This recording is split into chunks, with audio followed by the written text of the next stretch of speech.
But then I suddenly remembered there is a piece of reef in my fucking home.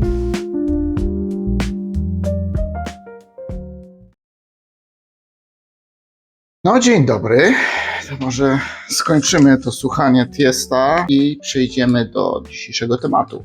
Zaczynajmy. A więc dzisiejszy temat to pułapki i najgorsze rzeczy w akwarystyce morskiej. To jest moja subiektywna lista, ale myślę, że wielu z Was się z nią utożsami i może coś ciekawego wyciągnie dla siebie. Zaczynajmy. Temat numer 1. Potrzebujesz idealnego zbiornika. I cóż można tutaj powiedzieć? Kiedy zaczynasz swoją przygodę, gdzieś zobaczyłeś sobie to akwarium gdzieś w jakimś sklepie zoologicznym, czy u kolegi, gdzieś na mieście, potem zaczynasz szukać informacji na ten temat na YouTubie, wpisujesz akwarystyka morska albo reef tank i wyskakują Ci piękne akwaria morskie, idealnie podświetlone, idealnie wykadrowane. Gościu otwiera sobie szafkę pod spodem i pokazuje Ci coś takiego, czyli idealny setup, idealny kabel management, wszystko mruga, świeci, jest idealnie ułożone.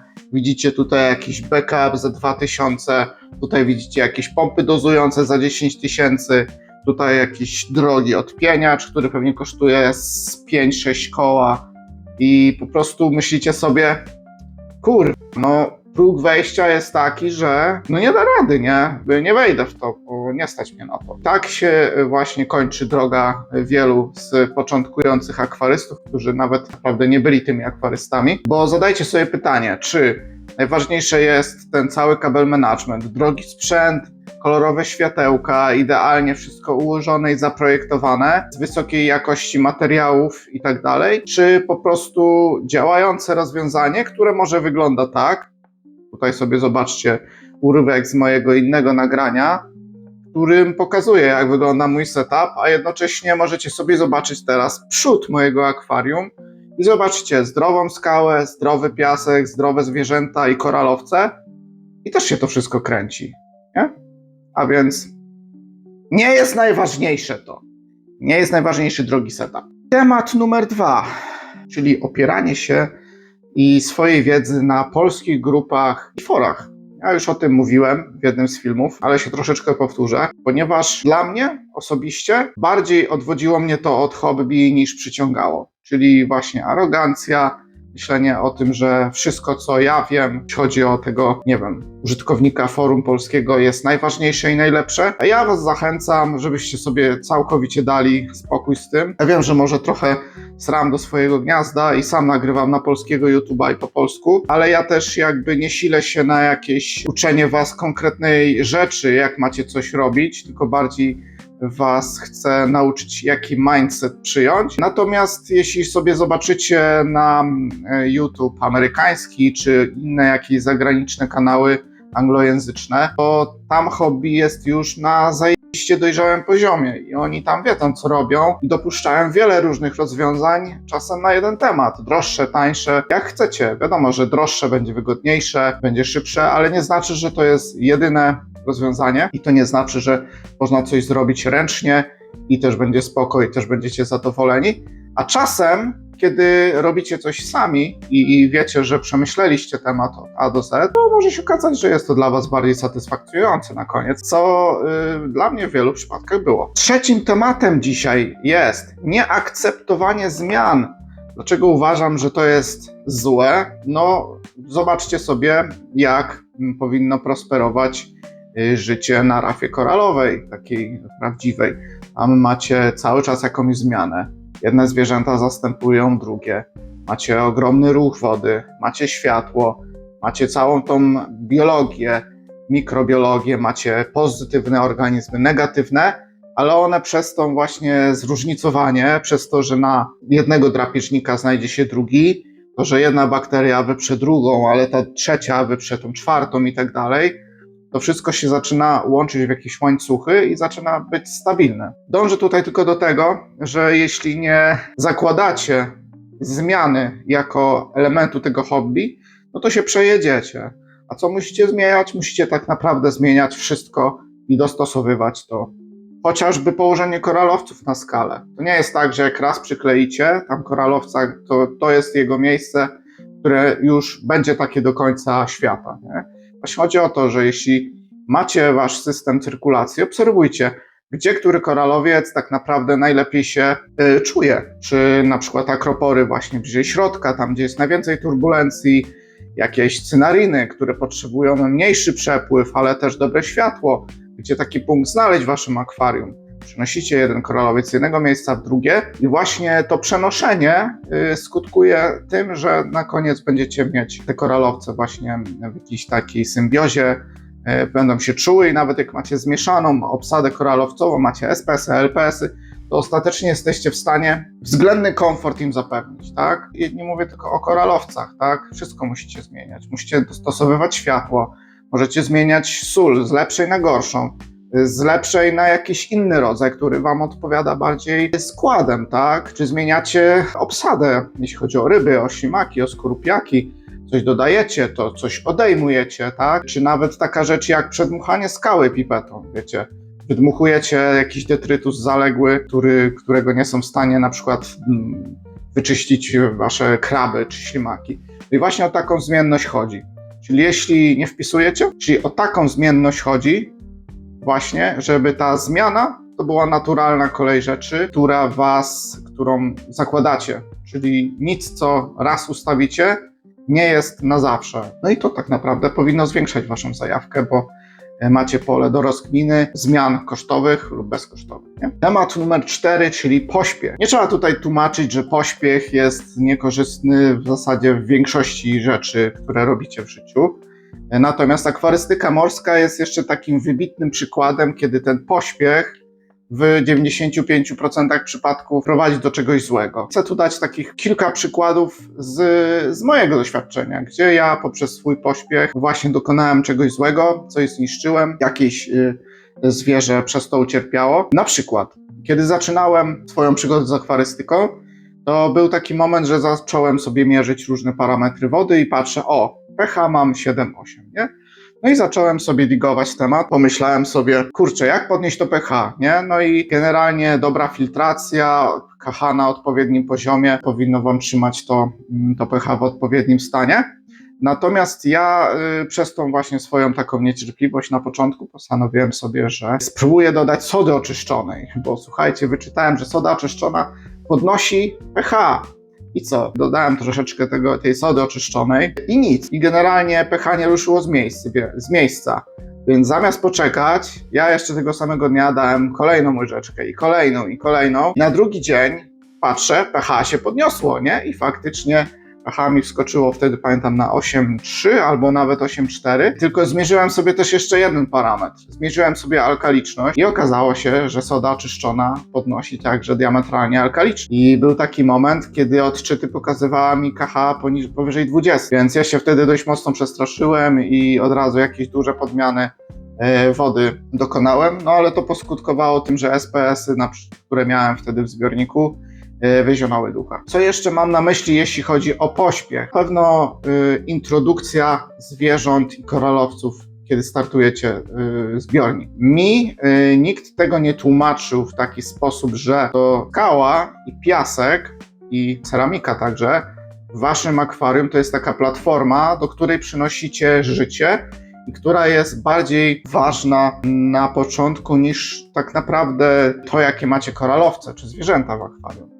I bez zdrowej skały, bez zdrowego piasku, tak naprawdę wpisujecie się na problemy, crash waszego zbiornika. I troszkę mam tutaj pretensje właśnie do wielu akwarystów takich morskich, którzy mają już jakiś sukces, to pokazujecie te swoje piękne akwaria, obsadę koralowcową wypełnioną SPS-ami, piękne akropory z idealnie odfiltrowanym światłem. No i to jest super, ale właśnie nie mówicie do końca o tym i nie chwalicie się też tym, jak wygląda właśnie ta wasza skała pod spodem, czyli ile macie tej skały, jak ona dojrzewa. Nie zrobicie zooma na właśnie tą mikrobiologię, którą tam macie pod spodem. Koralowce, jasne, super, to pięknie wygląda i to jest ten efekt, który chcecie uzyskać. Natomiast fajnie by było też powiedzieć parę słów właśnie o tej skale, bez której ten wasz ekosystem nie byłby w takiej równowadze. Więc to jest bardzo ważne. Przejdźmy do tematu numer 5, czyli unikanie używanego sprzętu.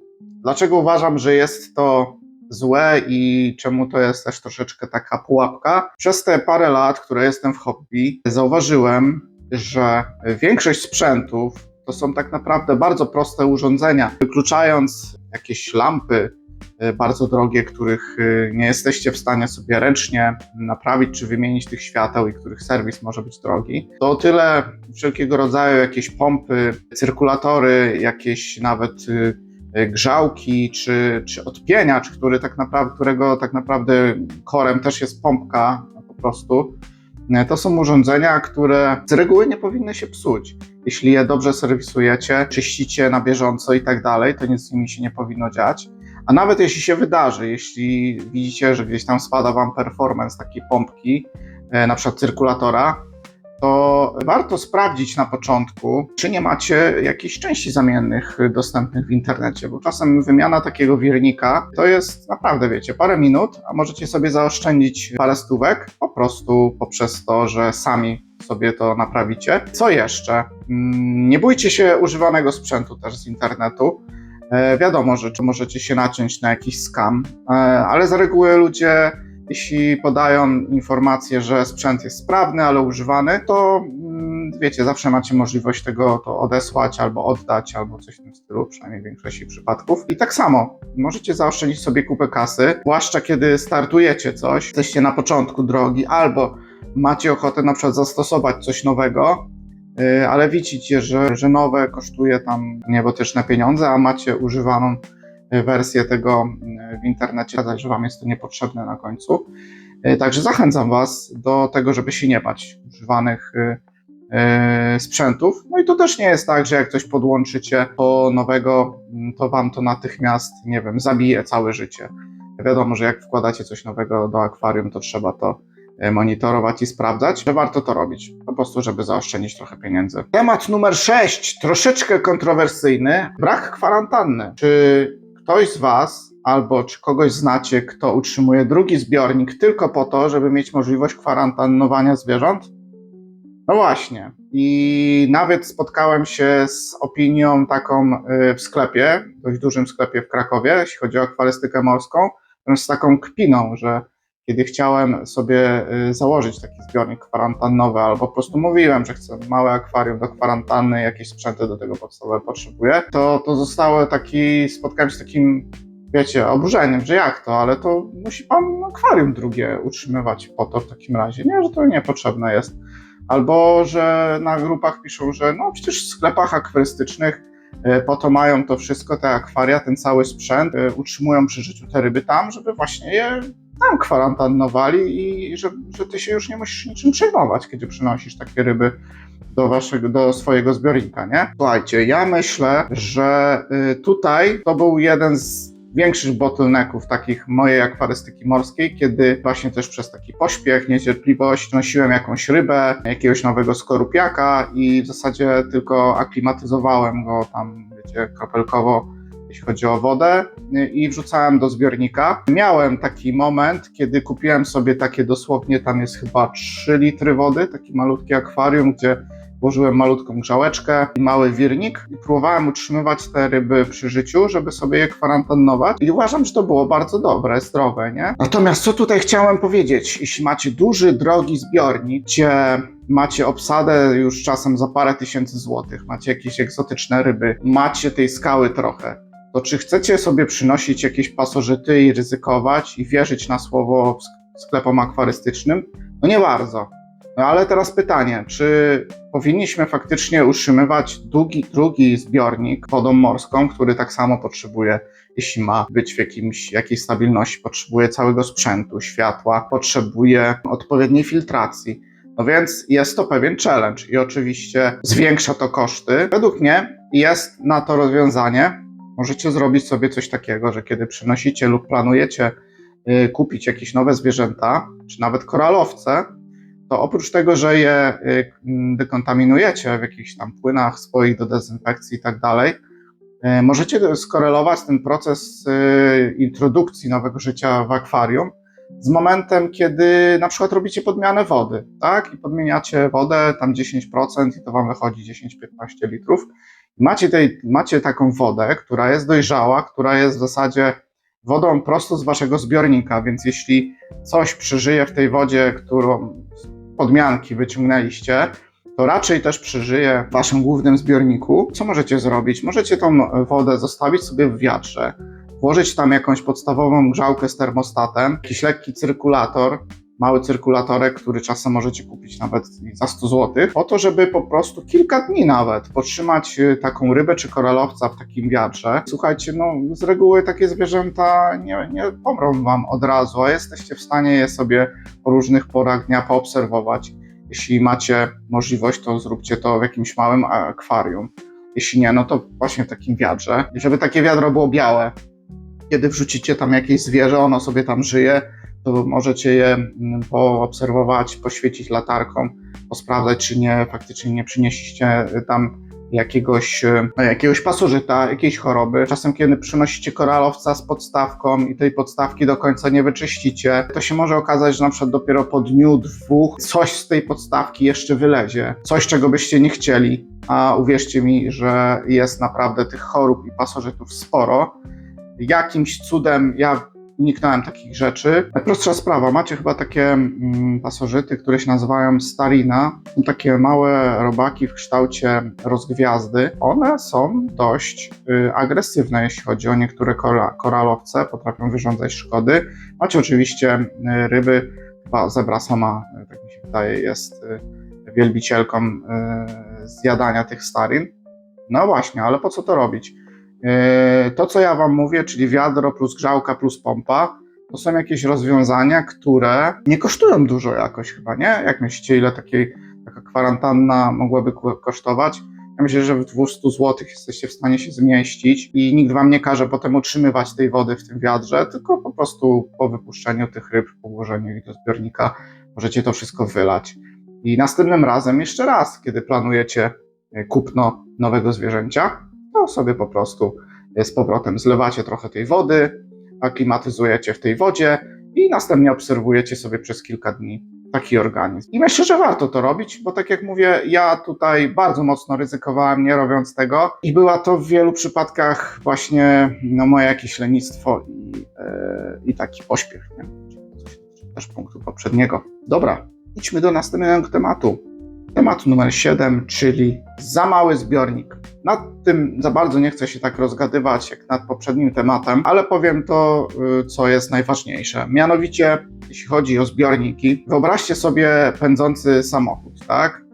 I jeśli ten samochód mało waży, to łatwo go zatrzymać, ale też łatwo go wprowadzić w ruch. Na przykład, kiedy inny samochód w niego uderzy, to ten samochód potrafi nawet się przewrócić na dach, koziołkować i tak dalej. I teraz weźcie sobie inny samochód. Macie duży tir, który waży, nie wiem, 20-30 ton i bardzo ciężko wam taki tir jest zatrzymać, ale też bardzo ciężko jest taki tir przewrócić na bok na przykład, wiecie, zsunąć z drogi czy coś w tym stylu. Zwykła osobówka nie jest w stanie uderzyć w tir i wyrządzić mu jakąś większą szkodę. Podobna analogia jest w zbiorniku. I o co mi tutaj chodzi? Kiedy macie malutki zbiornik, to łatwo wam wprowadzać zmiany i one zachodzą szybciej, przez co nie macie tej bezwładności i nie jesteście odporni właśnie na jakieś rozchwianie równowagi, jakiś zakwit bakterii, jakieś zanieczyszczenie jakąś chemią, tak? Kiedy macie mały zbiornik, to bardzo szybko możecie po prostu sobie zniszczyć biologię. Natomiast kiedy macie troszeczkę większy zbiornik, i mówię tu już o takich litrażach jak nie 50 czy 60 litrów, tylko 150, 200, 300, wiecie, no to się wydaje dużo, ale w praktyce to nie są aż tak duże zbiorniki, a tutaj już za tym idzie konkretny wolumen wody, chociażby przez tą właśnie ilość wody ta wasza chemia i to wszystko jest stabilniejsze, jest bardziej odporne na wasze błędy. Ja nie żałuję tego, że prowadziłem akwarystykę morską tak jak prowadziłem, czyli metoda prób i błędów, mały zbiornik, duże rozchwianie na początku, bo nauczyłem się ogromu rzeczy i wszystkich procesów i tak naprawdę to napędzało moją zajawkę. Natomiast, no jeśli mam być szczery, to po prostu większy zbiornik zaoszczędzi wam wiele problemów i nerwów. Właśnie przez tą inną bezwładność. Przejdźmy sobie do kolejnego tematu, numer 8. Narzekanie na koszty. O tym temacie też mówiłem w jednym ze swoich filmów poprzednich, natomiast chciałem tutaj jeszcze raz ten temat troszeczkę przytoczyć. I o co tutaj mi chodzi? Chodzi o to, że wiele osób rezygnuje ze zbiornika, czy nawet nie podejmuje się tego hobby przez to, że uważa, że koszty są wysokie. I nawet pod moimi filmami pojawiają się takie informacje, że ja to pewnie plus testy ICP i tak dalej, to wydaje ze 300-400 zł miesięcznie, że wszyscy musicie tyle wydawać i nawet jeszcze dużo więcej. Podczas gdy ja szczegółowo wyliczyłem, że moje koszty miesięczne to jest 100 zł, nie? Takie średnie koszty oczywiście. No i cóż mogę powiedzieć? Nie chcę też Was jakby wprowadzać w błąd, że jest to tanie hobby, natomiast myślę, że można tutaj racjonalnie podejść, jeśli chodzi o koszty i efektywnie wykorzystać Wasze inwestycje. I tutaj bardzo spodobał mi się komentarz, też jeden pod moimi filmami, tutaj możecie sobie zobaczyć screena, w którym gość bardzo trafnie napisał i to jest tak naprawdę esencja tego wszystkiego. Parafrazując to, co ten gość tam napisał, pytam się, ile wydajesz na papierosy, na alkohol? Ja tego nie kupuję, nie palę, nie piję, no to mnie stać, nie? No i jakby to jest esencja tego tematu, tego problemu. Bardzo łatwo jest oceniać takie wysokie koszty wydawane na hobby i że mówiąc, że 300 zł, nawet 400, no bo takie koszty mogą być, jeśli macie duży zbiornik. Nie łudźmy się, że jest inaczej. Natomiast no, ludzie wydają ogromne pieniądze właśnie na używki i tak dalej. Jednocześnie nie idą w takie hobby, bo uważają, że jest to zbyt kosztowne. No, ja tutaj widzę jakiś błąd logiczny, nie? Jakby tutaj macie hobby, które was rozwija intelektualnie, uczycie się, jak te zwierzęta funkcjonują, tych zależności, tych łańcuchów powiązań. Daje wam to radość oczywiście i wzbogaca nawet wizualnie wasz dom, nie? Ale ktoś stwierdzi, że go nie stać, a pewnie w miesiącu wydaje na wódę i na papierochy 2-3 razy tyle, nie? Co mógłby wydawać na to hobby, nie? Więc to jest ciekawy punkt widzenia. Temat kolejny to jest kupowanie wszystkiego gotowego. Słuchajcie, oczywiście możecie wydać ogromne pieniądze, zamówić sobie firmę, która wszystko za was zrobi, idealnie wam właśnie zrobi taki cable management, podepnie wszystko tak jak trzeba, profesjonalnie. No i to jest super, to jest fajnie, oni sobie zarobią i wy będziecie zadowoleni. Natomiast jeśli jesteście od tej strony takiej, że tak powiem, biedniejszej w cudzysłowie, czyli takiej, która chce zrobić coś po swojemu, przetestować coś, niekoniecznie na najdroższym sprzęcie od razu lub nowym, no to myślę, że to jest pozytywne właśnie, żeby zabawić się takiego troszeczkę majsterkowicza. Myślę, że to jest właśnie takie hobby, w którym powinniście dążyć do tego, że możecie bardzo dużo rzeczy wykonać samodzielnie, na przykład koronę do akwarium, jakiś uchwyt, coś podłączyć po swojemu, jakąś hydraulikę zrobić po swojemu.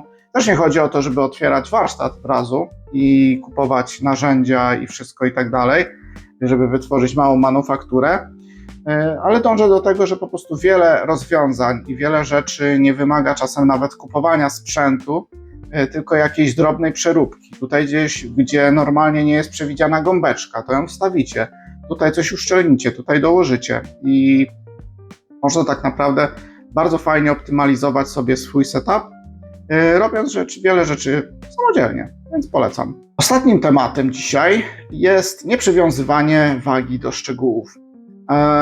I myślę, że jest to bardzo ważny temat, może niekoniecznie powinien być na końcu, ale chcę o nim powiedzieć właśnie z tego względu, że akwarystyka morska polega właśnie na szczegółach, na niuansach. Wiecie, jak coś inwestygujecie, to się czasem może okazać, że jakaś drobna rzecz, na którą nie zwracaliście uwagi, może okazać się rozwiązaniem waszego problemu. Co tutaj chciałem powiedzieć, to właśnie, że musicie zwracać uwagę na wszelkie szczegóły. Takie rzeczy jak mycie rąk dokładnie przed wkładaniem ich do wody na dłuższy czas, czy zakładanie rękawiczek, jeśli wiecie, że się to zadzieje, czy płukanie sprzętu w wodzie RO po to, żeby nie pozostawały jakieś ślady wody kranowej i potem to wszystko trafia do waszego zbiornika. Czy odpowiednie założenie nawet filtrów do waszego filtra RO, tak jak to pokazuję w moim poprzednim filmie, kluczowe może się okazać na końcu, bo wam pogarsza znacznie wodę. Co jeszcze mogę powiedzieć? Dokładne czyszczenie probówek po każdym teście chemicznym, jaki robicie, czy dokładne dozowanie tych odczynników do testów. czy stosowanie zawsze tego samego światła, tych samych parametrów w momencie, w którym testujecie. I wiecie, i takie właśnie szczególiki i taka wasza drobiazgowość składa się na sukces w waszym zbiorniku. Uwierzcie mi w to, że można wydać naprawdę ułamek tego, co niektórzy, a mieć ogromny, piękny zbiornik z obsadą zdrową, ze zdrowymi zwierzętami. Możecie mieć nawet więcej ryb niż jest przewidziane do tego zbiornika. Ja też tego nie lubię, że są takie... No ale chyba rozumiecie mój punkt widzenia. Rozumiecie, o co mi tutaj chodzi właśnie w tej drobiazgowości. Jeśli wam się ten temat podobał, jeśli te rozkminy gdzieś tam trafiają do was, to zostawcie łapkę w górę, zasubskrybujcie. Ja robię te rzeczy dla was, dla zajawki. No i co? Do zobaczenia w następnym materiale. Cześć!